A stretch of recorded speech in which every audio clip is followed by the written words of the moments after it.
So we're going to talk now about the exponential function, equation, and inequality. So we're done with rational function. So we'll proceed with exponential function. So exponential, as you can see, exponential function, exponential equation, exponential inequality, it's all exponential. So what's the difference of exponential function?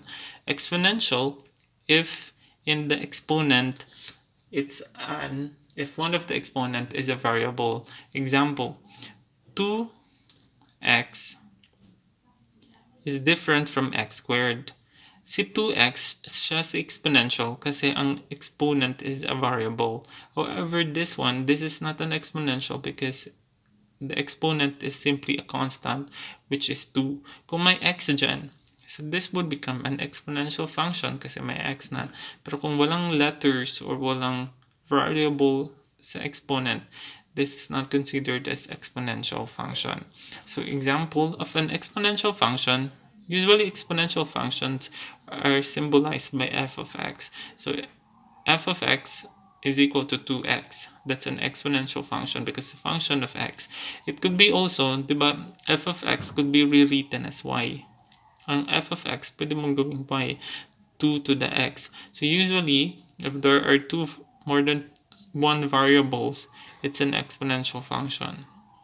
Exponential equation is usually it's one variable and it has equal sign. So 2 to the x is equals to 4. This is an exponential equation.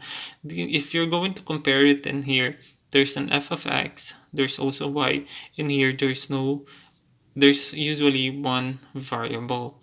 So what's the difference again between exponential equation and inequality? Equation is equal, inequality is not equal. So 2 to the x is greater than 4, 2 to the x is less than 4, 2 to the x is greater than or less than 4, or greater than rather, less than or equal to 4.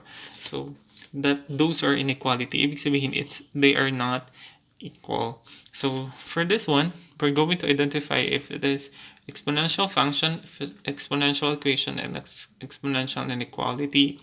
This one, very good exponential function because of the f of x. This one, equal siya, walang f of x, isa lang ang variable, x lang lahat, walang y. So this is an exponential equation. This one is that exponential function, equation, inequality. Hindi siya equal sign, so this is probably an inequality.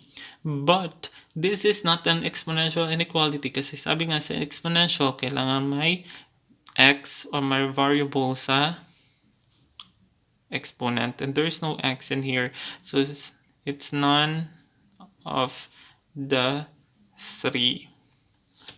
This one, ang kaibahan niya, may exponent na variable. So this could be now an exponential inequality kasi it's not equal and there's variable in the exponent.